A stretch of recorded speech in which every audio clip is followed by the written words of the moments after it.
Hello and welcome back.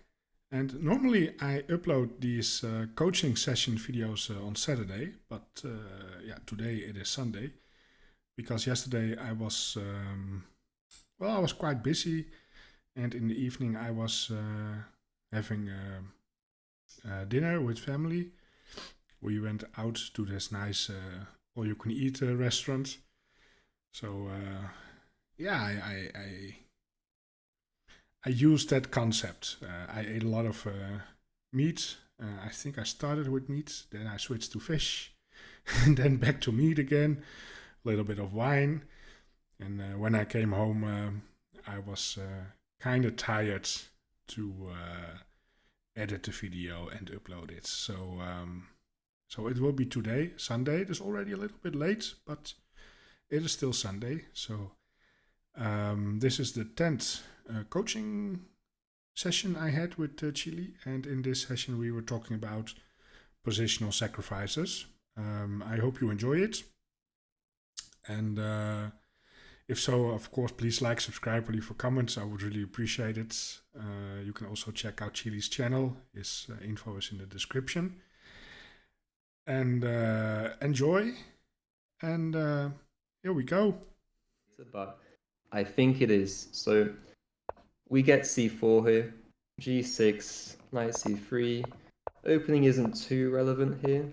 d6, and then this is the same-ish, and the same-ish for me has been such an annoying opening to deal with for a very long time, and I've played the Gligric line ever since I've seen this game, and it's very impressive stuff. So the same-ish is annoying because they get this kind of setup here. The idea is they're gonna take away a good square for their knight and make this kingside development very difficult, but at the same time, they have a very solid game plan, and bishop e3 is annoying, and they can push very quickly something like this, and this. They have ideas of trading off this bishop very early with something like this, which is also annoying, and long castles. So it's just not a fun time for me. I don't enjoy this. So bishop e3 is played, and you can see just the absolute mass of moves that could have been played here, like e5, and this is all like a theory that is cited in the book. This is Gligric's book, by the way. It's called I Play Against the Pieces, and it is one of the best chess books out there for middle game strategy, in my opinion. And so yeah, these are all lines that you can investigate later if you want to look at this book, or if you just want to come back to the study and take a look at them. But I'm not going to cover them now.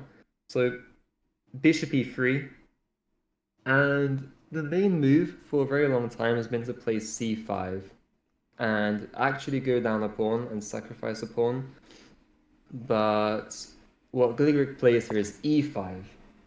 So staying loyal to the King's Indian setup way of playing this, e5. And d5 comes in and pushes forward to take more space and close that down because you don't want to keep it open. And c6, which is very thematic in many different positions. So you can play c6 when they haven't pushed this pawn, when they have pawns like this, or you can play it when they have pushed the pawn like this. And the idea is both the same. We have a square for our queen to rotate through. It can sit on c7, and our knight can jump around. We can maybe even play stuff like knight c5 at some point if we combine it with a5. And this is a very nice setup. So queen d2. Okay, oh, they don't take. And we... What's that? Oh, they don't take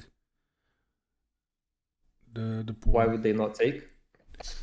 No, on the previous move, I thought, what about takes? I was just concerning about my backwards pawn there. Yeah, so if they do take here, they actually just help us a lot. We can play knight takes here, and we would have too much pressure already, and this bishop has a free square to go to now. This knight just got a free square. we can always block up this this diagonal with knight to d4, and this would be good in and of itself, and even as a pawn sacrifice, this would be good.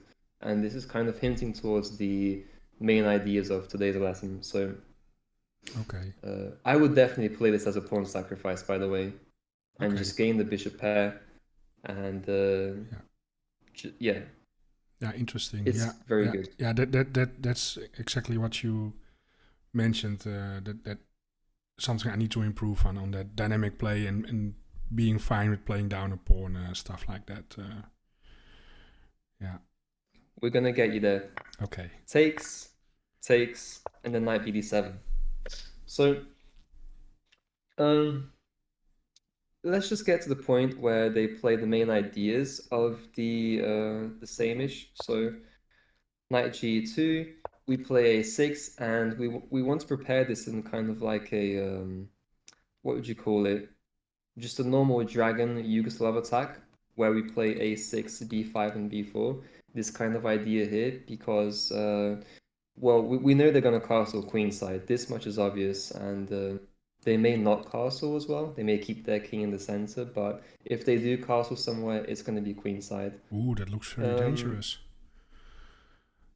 It has to be played mainly because these pieces are just too cramped to develop in any good way in time to castle properly. So this is why it generally doesn't happen in this same-ish variation. So a6, and you know, white goes for it, plays for their plan, g4, and their plans to go h4, h5, and completely destroy us on the king side. So take a look at this position, and how would you deal with this? Would you play maybe aggressively on the queen side, or would you try and stop this plan?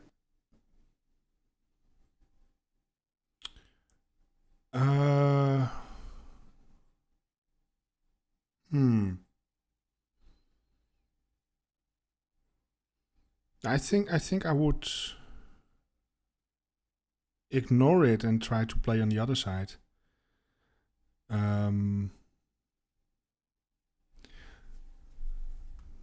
Yeah, but I'm also looking at ways to open up the bishop somehow.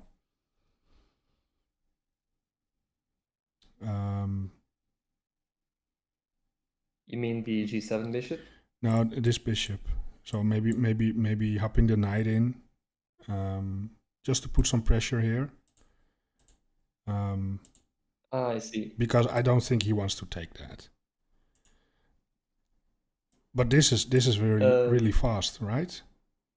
That looks also pretty nice. Well, they are also very fast, right? And the difference in this position from a dragon would be, in the dragon they've already played long castles more times than not, and once they do have the king here, then it makes more sense to play b5. B5, b4.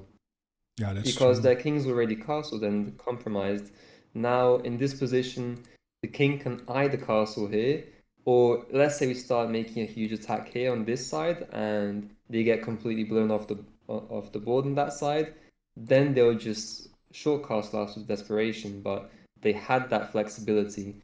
Whereas we are already committed to the king side. So if we talk about which attack is more dangerous, definitely theirs, because they have some little tricks they can play to kind of just avoid mate and stuff like that. So what Gligric does here is again, one of my favorite chess moves ever played. He plays h5 here. h5. Ooh. And this is the novelty I was talking about. So there are a few different options that that white can play. Try and calculate all the variations possible. Wow, how many are there? This is one. This is two. Yeah. And let's just say a third one maybe is, even this. for example, then we can play knight takes to g4, and then we're really winning. Yeah. Oh, yeah. They cannot do that. So yeah.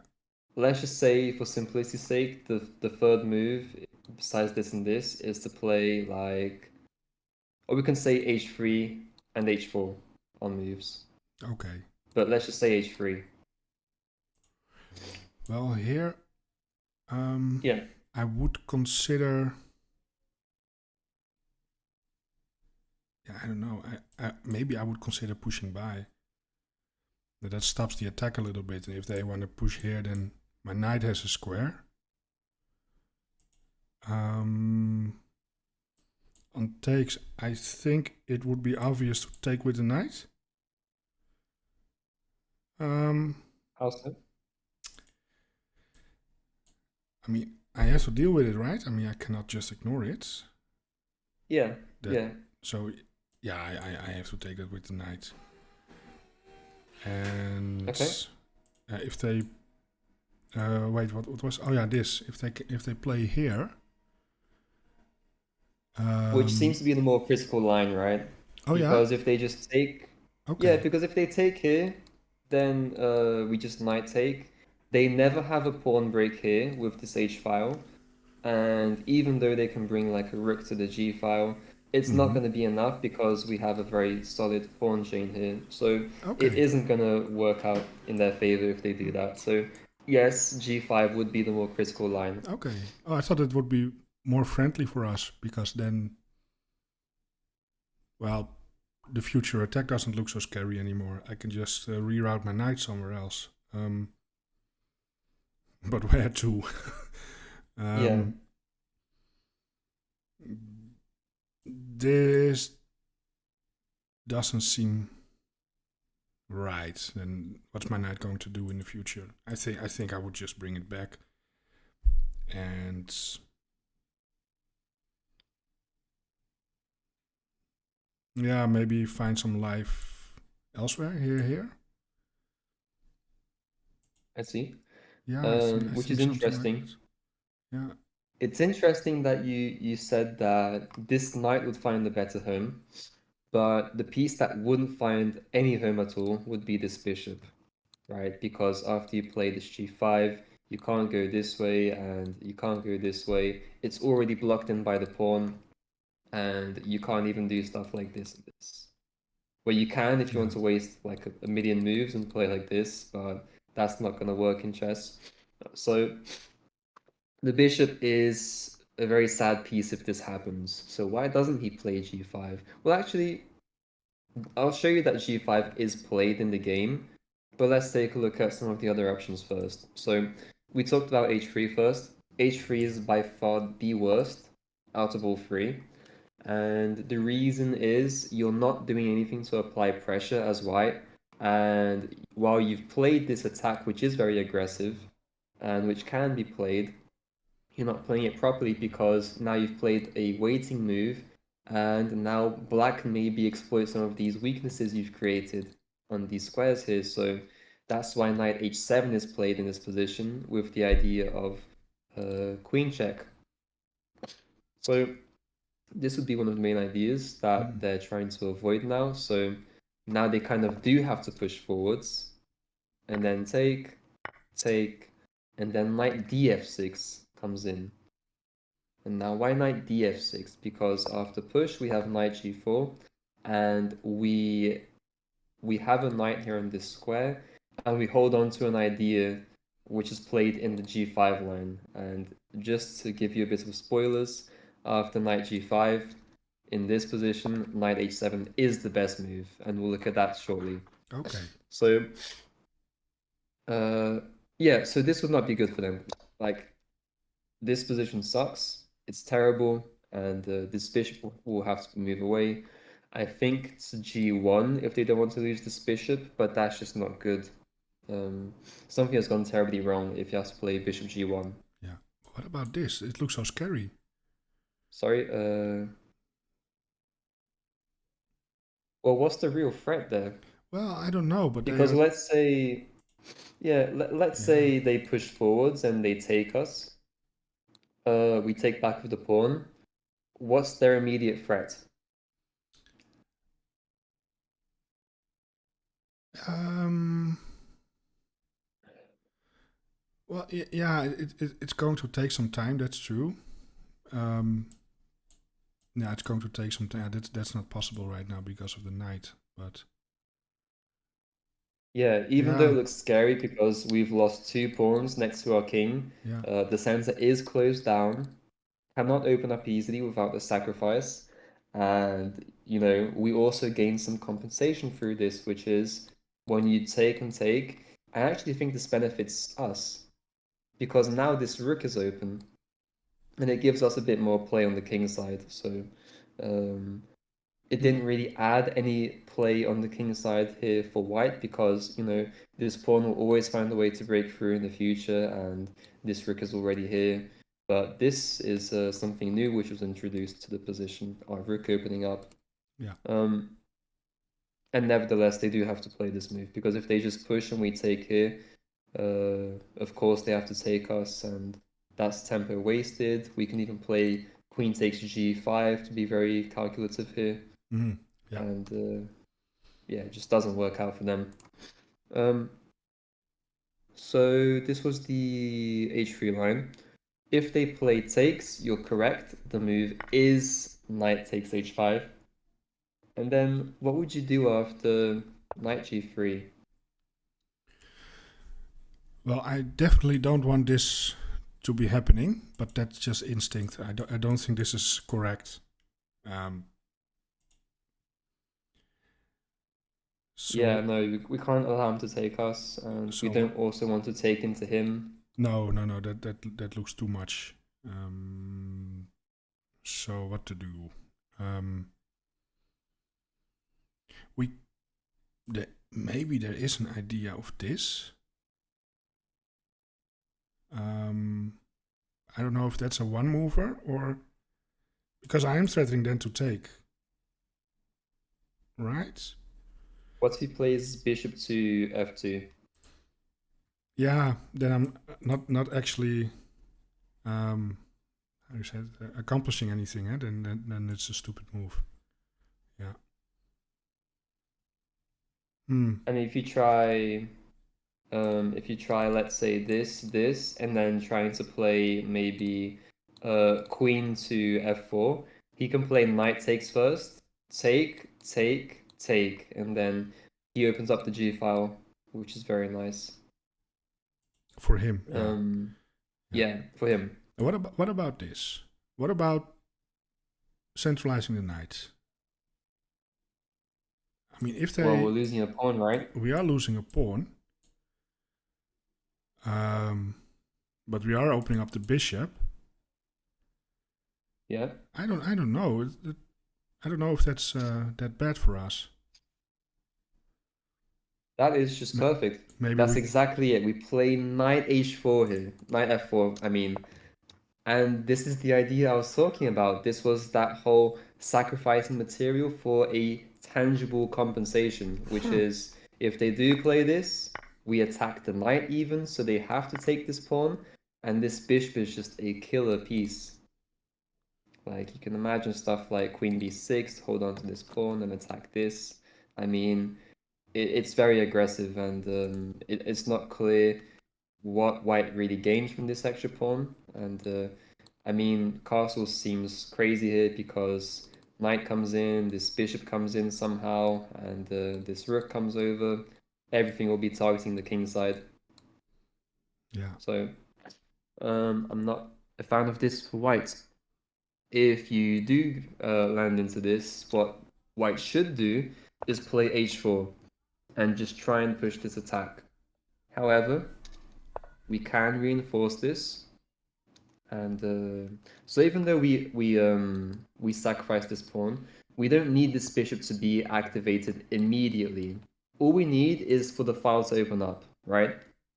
Which is why in positions where we play like, I don't know, let's say c4 right here. This is why you can play stuff like c5 immediately, because if they ever do take this, we don't need this bishop to be activated right now. If we ever do activate the bishop, it will be a powerful Yeah. by the Exactly. fact of there not being a pawn here. Yeah. So Something that's the for way of later. thinking. Yeah. It's long term. Um, so yeah, in the game, g5 does happen. Knight h7 does happen, like I mentioned. And h4 comes in, just reinforcing, just to be very annoying and keep a very big clamp on this position.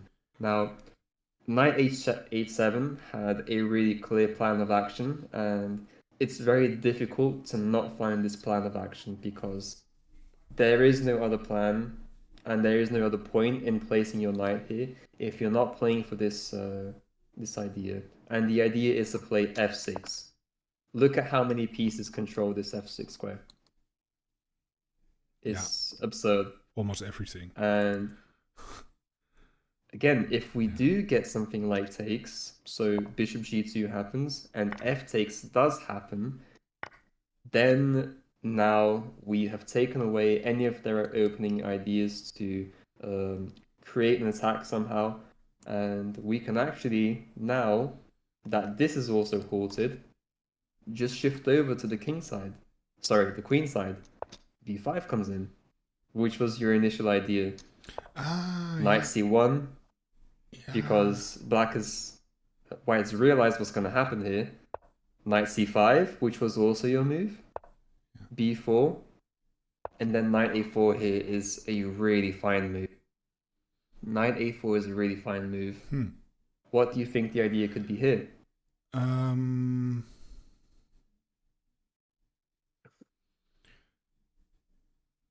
Let me think. Because you're really ruining your pawn structure. Yeah. If they take. By the way, just a quick note. Look at how beautiful this is. The pawn's perfectly symmetrical with one space between each. I think that's very cool. Yeah. Now that you mention it, perfect picture. Yeah. But on the other hand, I think if they take, the king is still stuck in the center. We can make a mess, right? We can target those pawns maybe. Yeah. And I'm not sure about the follow up, but maybe even just pushing. I don't know. One of the good things about allowing them to take into us is, yes, we do double our pawns, but now we get a good pawn that controls this square, which the knight would like to go to, and we also get this open file for us. And there is a third idea which we get, which is the idea that after knight d3, which is the only other logical move, the knight came from here, so you can't really go back here, wouldn't make much sense. This is forwards, and problem is, that's all you're gonna get. You can't go up. You can't push up to get a square for the knight. You can't push up here because this would open up the bishop in a much more lethal way. And yeah, it's like this knight's paralyzed. This bishop doesn't have much to do because it's just sitting here. Yeah. Look at this bishop, and everything is paralyzed. And the third thing that black gets from this is bishop d7.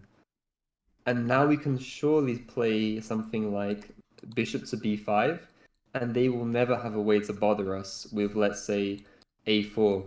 Now this is impossible. So we're clamping down the position, and this bishop is perfectly protected. There's no way to attack this bishop now. Rock solid. So yeah. Rook c1, bishop b5, knight b2, trying to find a way around this, trying to get something active and going on here in position. I don't know, maybe something like this, and eventually getting a knight to a good square. And this is where Gligoric blew my mind. This is the most beautiful chess move I have ever seen in my life. So black to play.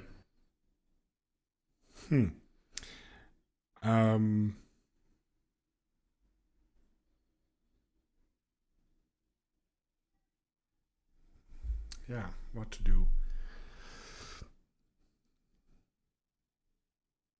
Yeah, I was thinking about moves like this, but that's probably not what he played. No. No. I have no idea. I have no idea.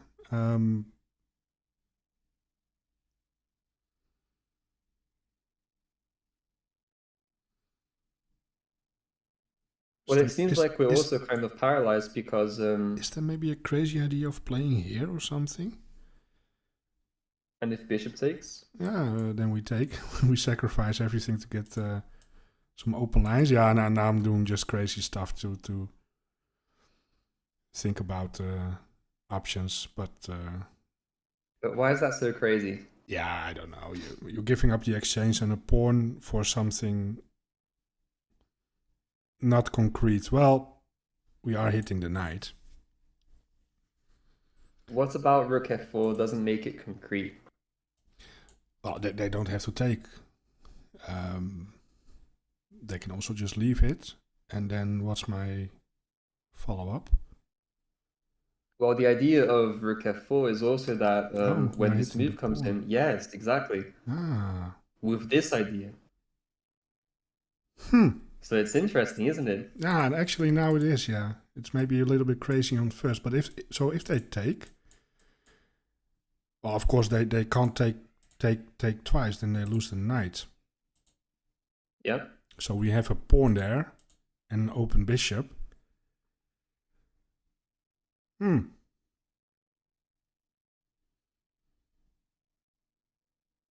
Yeah. Well, it's maybe not that bad, And but what happens, let's say, okay, so you said that this wasn't tangible as an advantage. Now, let's say this, and this happens. I'll show you how tangible this is.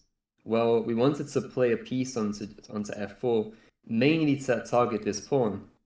And then if we do reach this position after this, and this, now we have a pawn here. We can play queen takes even and attack the bishop in process. oh, that's true. So we gain a pawn. We're only down 1 point in material. And that's, I mean, not crazy. We get the open bishop. He lost his dark square bishop, which means he's not just stuck in the center now. Because remember, he played rook c1, which means he can't castle queenside. Which means his king is wide open. He can't castle kingside because this bishop is here. And you're just stuck here with two open bishops. The bishop pair work perfectly together. And which is why rook f4 is played. Congratulations. I did not see this. When my coach showed me this game, I did not find this. So Oh, very well but done. I only saw it because you were pushing. Otherwise, I would probably have played rook c8. And So, which is fine for me to push as well. I mean, pushing is part of making you find the move by yourself.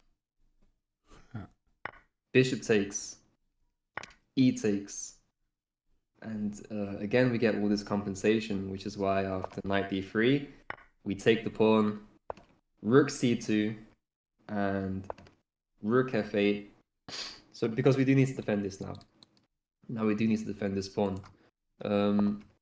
King over, just trying to find a good square, trying to manually castle the king, and this is also a very pretty move that Gregory plays a3, and the idea of a3 is to play this and pin the rook. ooh, yeah. So what you do here is as white.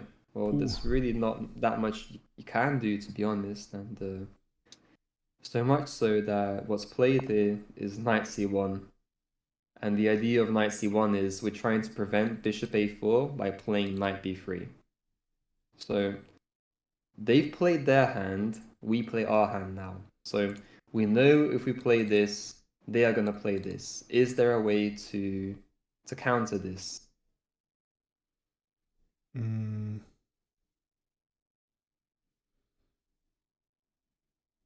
Is there maybe this?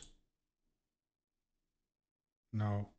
Well, countering doesn't Sorry. immediately mean well, countering doesn't mean immediately abandoning our ideas. Maybe the move that they want to play can be turned into a bad move somehow. So is there like a resource we can play here after knight b3? So bishop here, knight b3.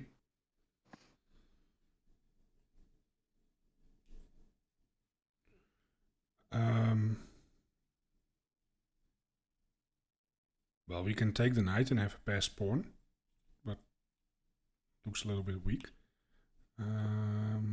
What do we have?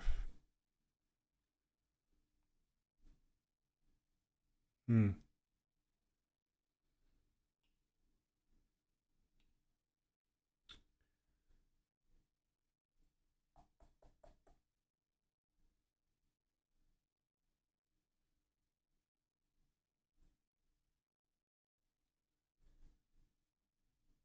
Yeah, I'm not sure.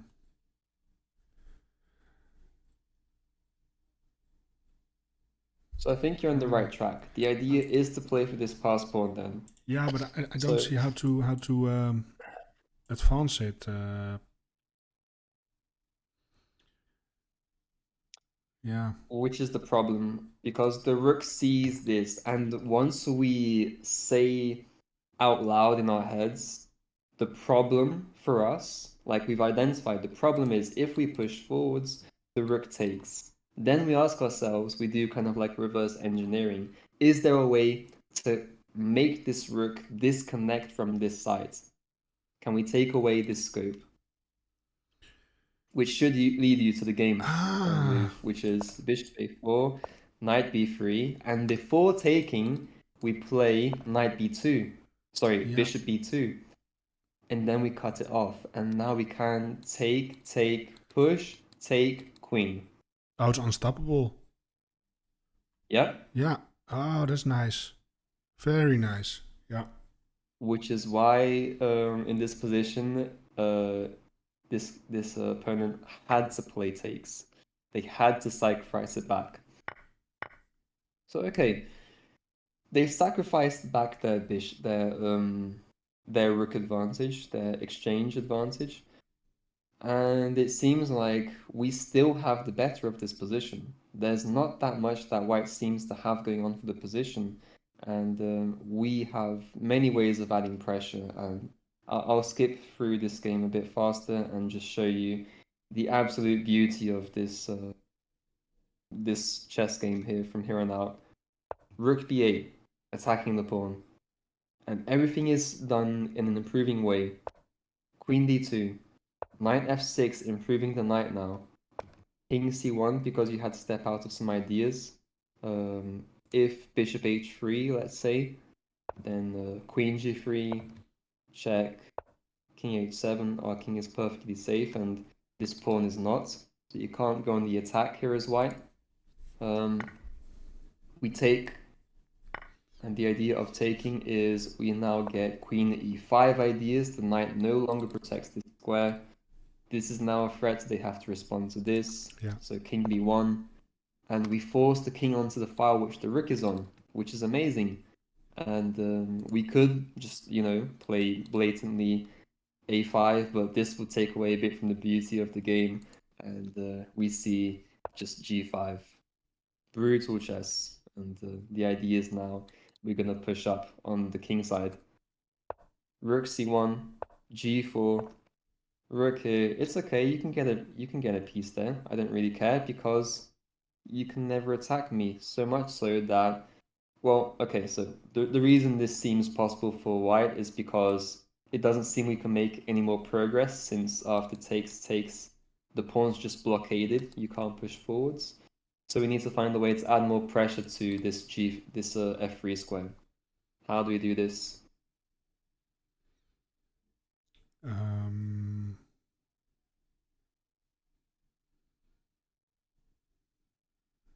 how to do that?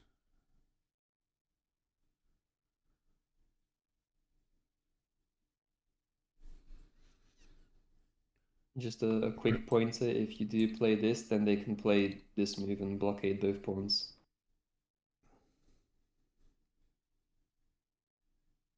Hmm. Uh, let me see.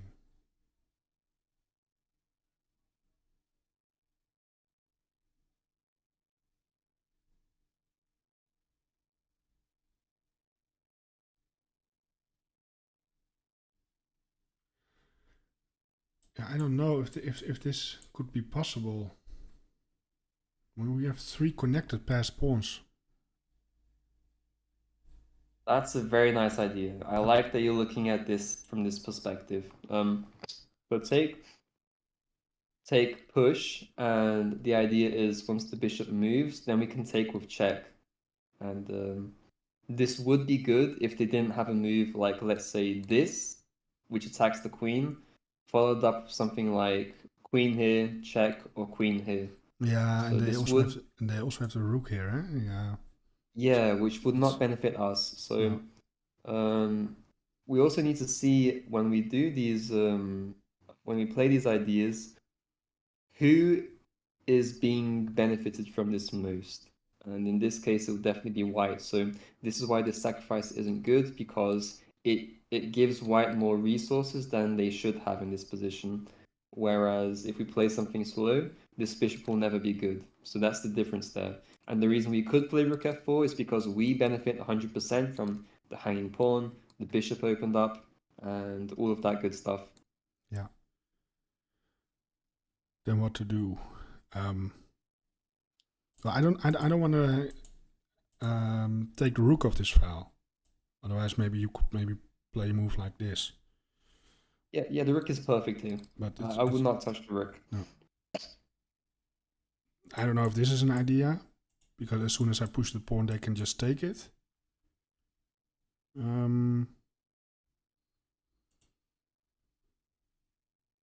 So if we go here and they take, we do have a lot of options now. Could even play maybe knight takes, which would be good, because then we hit the queen. Queen goes back. I don't know, maybe check. King here. Yeah, I don't know. Yeah, it doesn't seem like there's enough. Doesn't seem like there's enough. No, and the pawns are split. Now I'm trying to figure out how to apply pressure on this point, but we need to do some maneuvering then. Because it's simpler than you think. It's simpler than I think. Okay, I'm thinking probably way too difficult. Yeah. Because my queen feels so stuck. I don't know. Oh no, definitely not that. Oops. Yep, not that move. Don't play that. No, I've no idea. I have absolutely no idea. No. The queen is perfect here because it defends this, attacks all of this, and the rook attacks all of this, which is perfect. The only piece which isn't doing such a great job is this knight, which means we can play knight h7 to go to g5, and then we take this pawn. So king a2, knight g5, queen e2 to add more defense, and now we do play this idea. Now it is enough. Push, take, and look at this now. Rook f8. Because we've shifted plans, this is now an immediate threat which you have to respond. But once you do, you've moved the queen off this file, which means we can play queen d4, and we are just threatening to plow through. Rook c4, queen e3, and white resigns. And there's just no way to stop these two pawns. This pawn will be a monster. This pawn will also be a monster. Wow. Wow, that went quickly. And if you do take, then you have to move the bishop as well. Where do you move it to? And look at how much pressure your opponent will be on now. You need to defend this square. Yeah. And if you go back, I mean, that just doesn't seem right, because now push. Yeah, that's very fast. Rook here. Yeah. Rook here. GG. Yeah. Wow. All right, that was it already. The time flies when having fun. I want to thank you for watching, and I hope I will see you back next time for a new video. And I will try to do it on Saturday next week, just a normal schedule. All right. See you next time. Bye.